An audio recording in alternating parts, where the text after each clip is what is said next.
A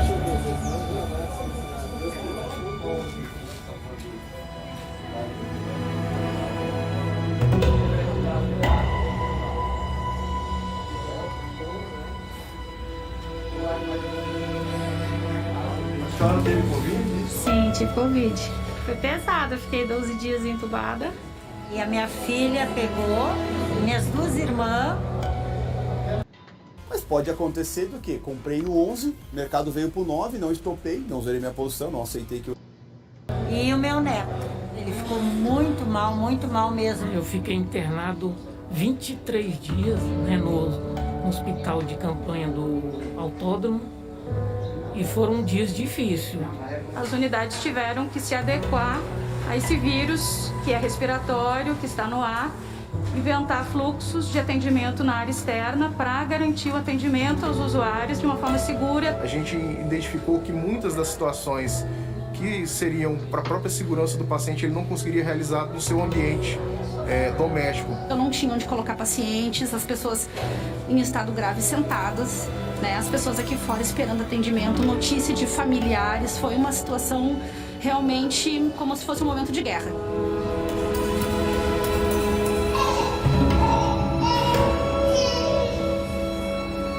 Deus me livre. Nossa Senhora. Ainda mais pra gente que é de baixa renda, que não tem condições, Deus me livre, se não fosse o SUS. Entendeu?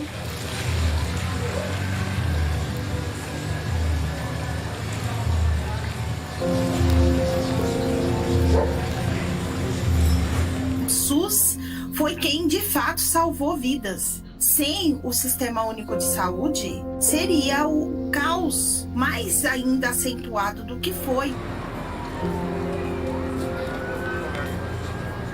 A negação da pandemia, a lentidão das ações e a ausência de uma coordenação nacional, elas impactaram a totalidade das ações.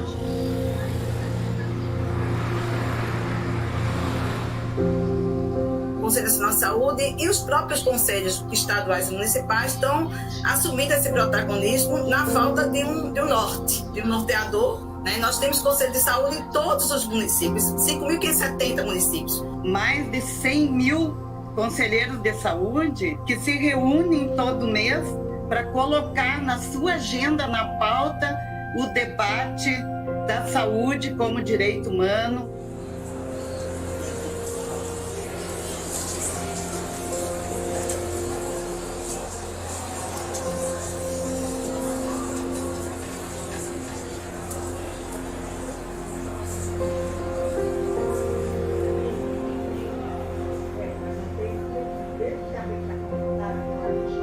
O SUS, ele é fruto da luta pela abertura democrática no nosso país. Quando a gente estava naquele movimento de saída da ditadura militar, houve uma conferência, a 8ª Conferência Nacional de Saúde, teve uma grande participação da sociedade. É a primeira conferência que tem a participação social prevista, né, e de fato e concreto ela acontece, além de ser o nosso marco, né, que institui o capítulo da saúde da própria Constituição Federal de 1988, trazendo finalmente, né, que saúde é direito de todas as pessoas e dever do Estado. Isso que nós estamos dizendo é o seguinte: se a saúde é ou não é um direito da pessoa humana, e ao seu brasileiro uma pessoa humana, deve corresponder ao brasileiro o direito à saúde.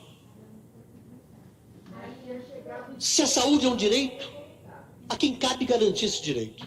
Não há como ter saúde sem democracia. Por isso a nossa luta por saúde e democracia, que foi inclusive o tema da 16ª Conferência Nacional de Saúde, a 8ª+8, e que segue sendo aí uma diretriz das nossas lutas.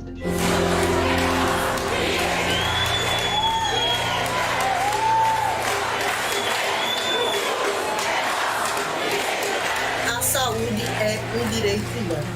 Ela está para além do... A saúde é um direito humano. A saúde é um direito humano.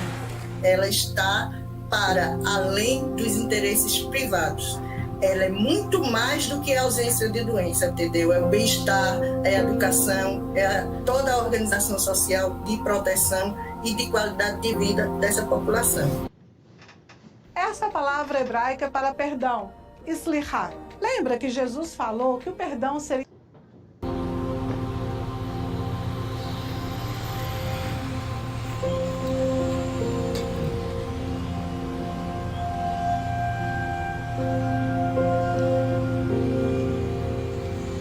É que o controle social é uma garantia constitucional pelo princípio que nós chamamos de participação da comunidade no monitoramento, no acompanhamento e também até para o planejamento nas políticas públicas em saúde. Os conselhos são instâncias de representatividade dos mais diversos setores, né? Das entidades de mulheres, das entidades LGBT, das entidades que lutam contra o racismo, dos trabalhadores, dos aposentados, tem representantes da indústria farmacêutica, dos hospitais privados.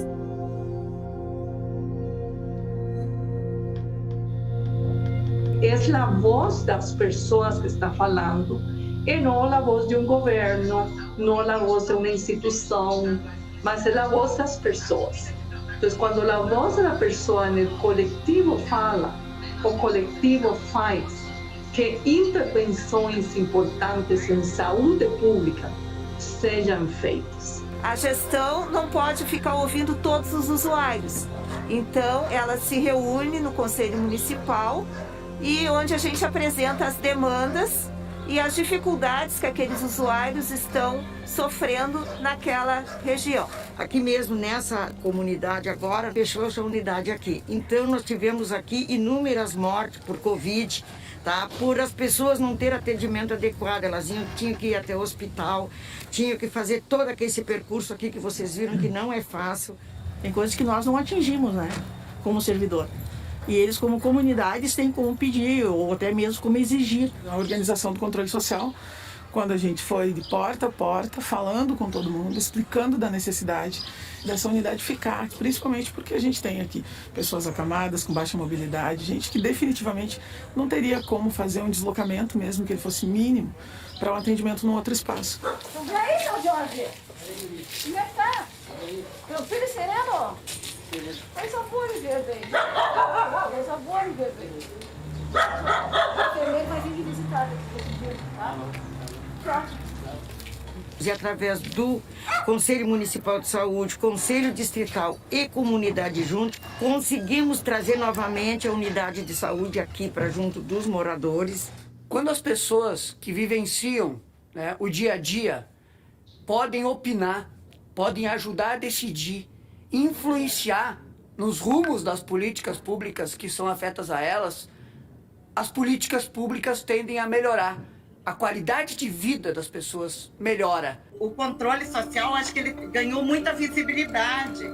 Agora ganhou visibilidade. Eu acho que um respeito também da população, porque ampliou o diálogo com a população. E por isso o trabalho feito por o Conselho Nacional e os órgãos de controle foi muito importante, porque não tínhamos um mensagem único entre a população que podia entender, e nós perdemos muitas pessoas. Mais uma noite de violência. Eu sei.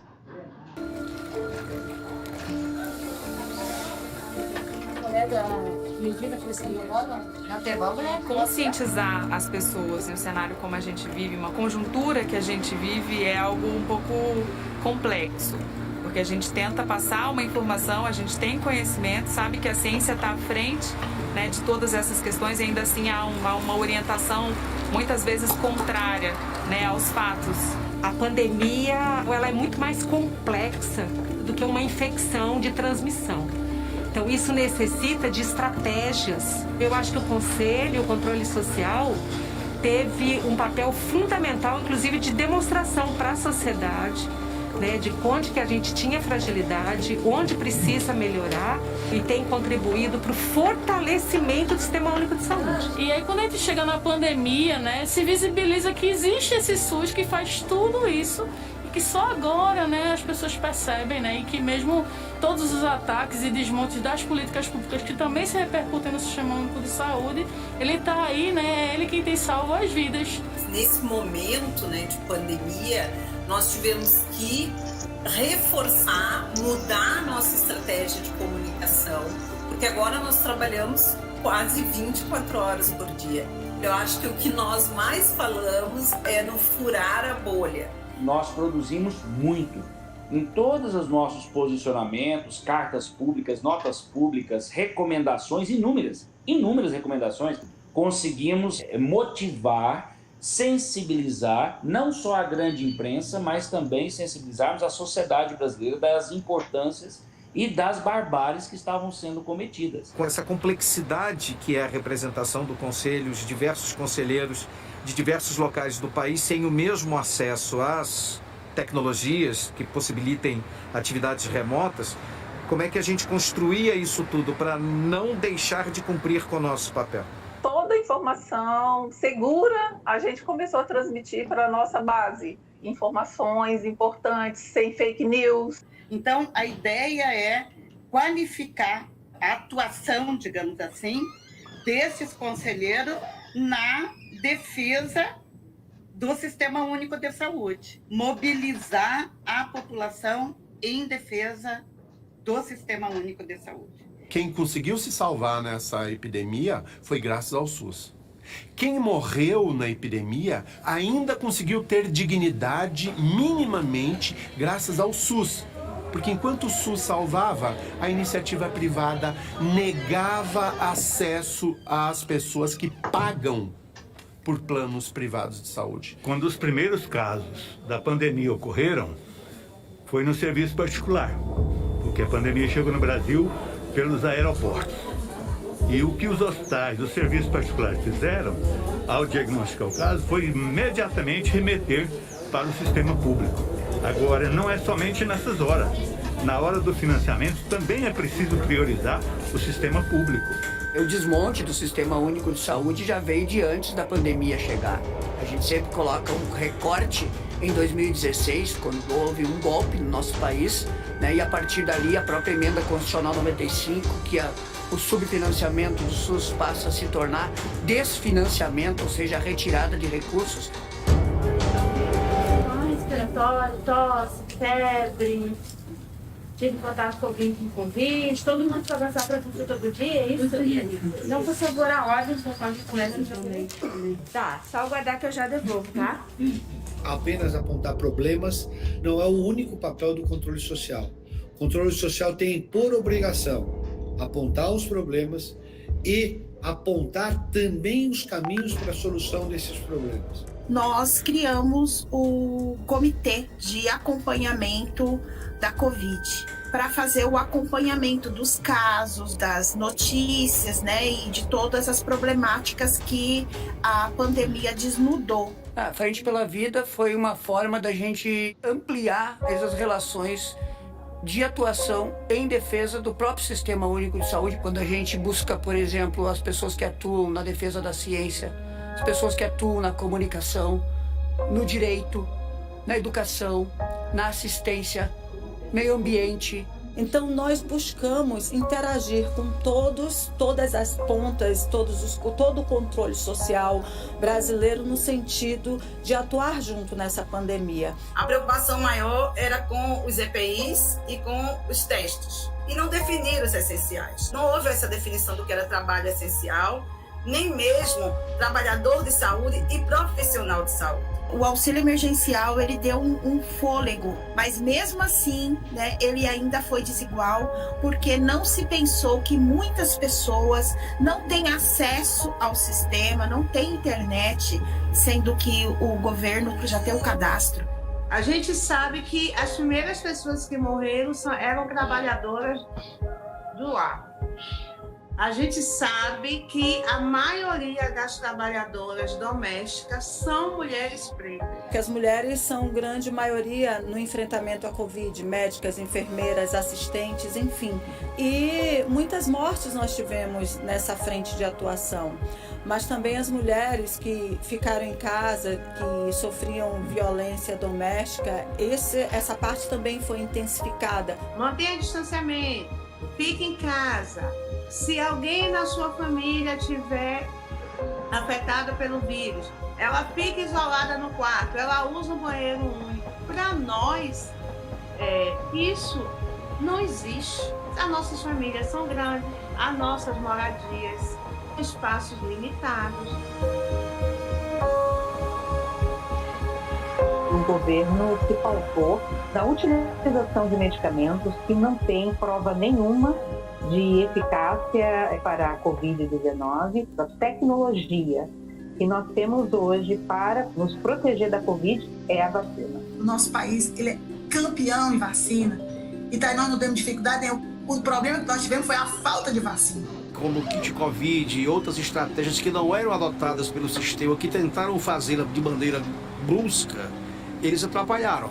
Porque elas não são eficientes, mas elas levaram a população a acreditar que sim. E uma rede de desinformação muito grande. Então, o pessoal chegava aqui já tomando cloroquina, já tomando ivermectina, já tomando uma série de medicações que naquela época a gente não sabia se servia, se não servia. São as pessoas que moram nas periferias, são as pessoas pobres, são negros e negras. Ou seja, é um governo que descarta seres humanos. É um governo que atenta contra os direitos humanos. Foi o descaso das autoridades, que eu considero uma doença social política. Você não vê vou dizer assim, as autoridades nacionais a ter uma preocupação com a mortalidade de uma população. Nós temos tido vidas perdidas por esse governo negacionista, genocida e que traduz, através da Covid-19, uma ampliação da desigualdade no nosso país. Por isso que nós somos signatários de várias iniciativas para responsabilizar o governo Bolsonaro. Trabalhamos para que a CPI fosse instalada. Nos posicionamos publicamente, tivemos audiência do Supremo Tribunal Federal, com o presidente do Senado Federal e reunimos toda a documentação que o Conselho Nacional produziu e entregamos formalmente à Comissão Parlamentar de Inquérito. Nós estamos aqui trazendo total e irrestrito apoio ao trabalho de vocês e queremos que todas aquelas pessoas, independente dos cargos que ocuparam ou ocupam, responsáveis por essas centenas de milhares de mortes e milhões de pessoas infectadas pelo coronavírus, sejam responsabilizadas.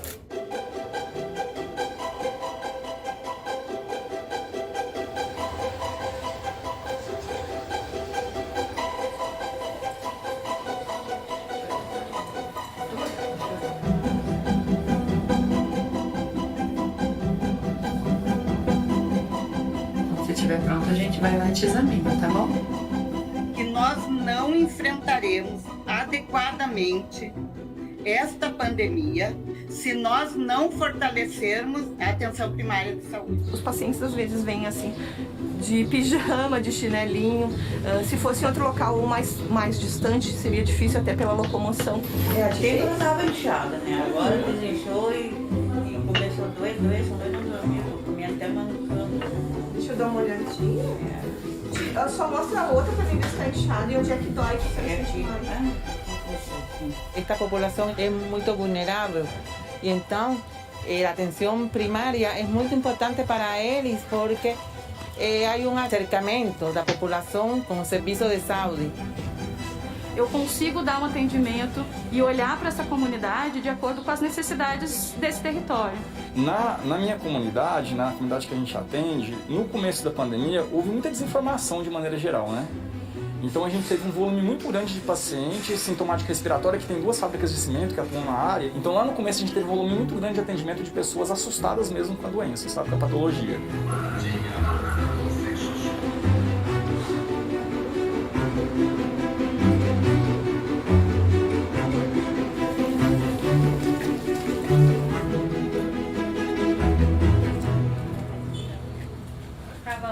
Oi, Ana Pátia. E aí, como é que tá tudo? Estou bem aqui. Boa tarde. Vamos. E aí, a senhora tá bem no oxigênio? Estou bem, graças a Deus. Quero saber como é que a senhora está fazendo hoje com seus remédios. Sim, a gente fez as buscas ativas. Quando tinha um paciente que estava acometido da doença, a gente fazia a busca ativa dos outros pacientes da casa, para eles fazerem os exames, se necessário. Mas é o médico,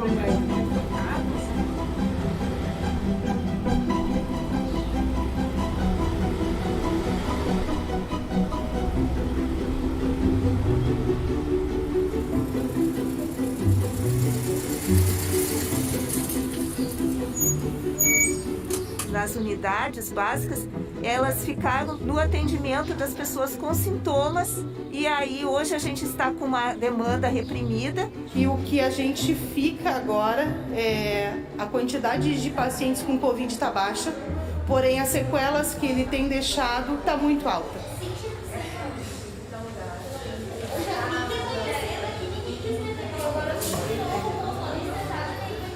Eu até não atribuo muita gravidade na doença em si, mas nas sequelas.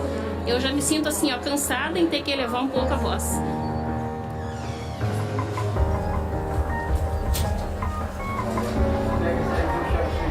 E fiquei sequelada.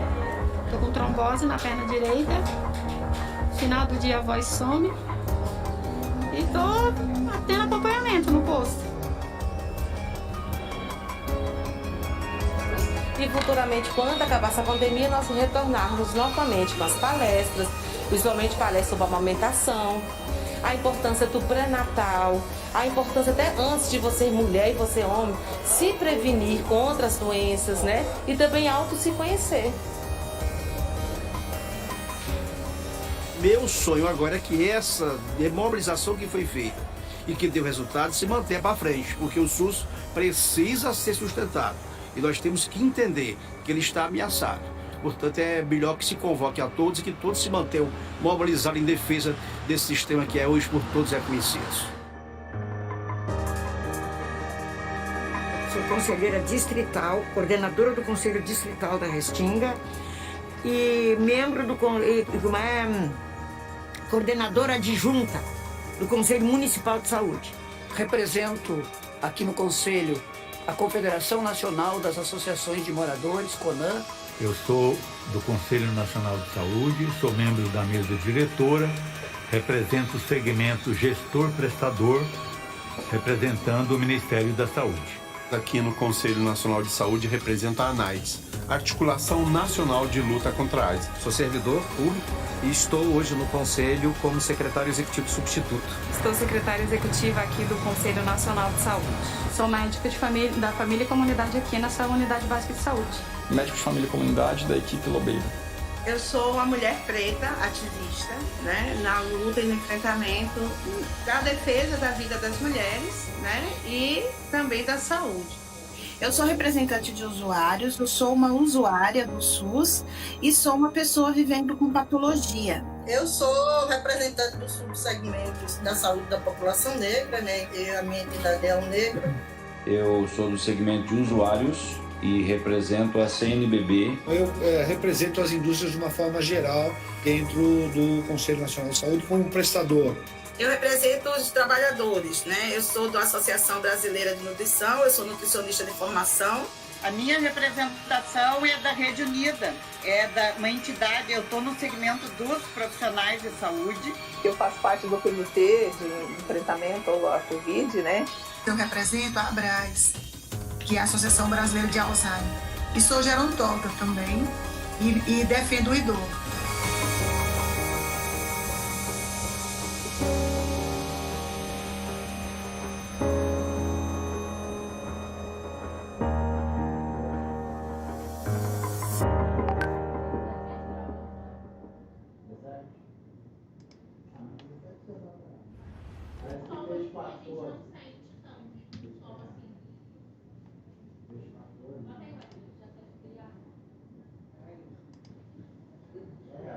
Botou no dia ainda, mulher.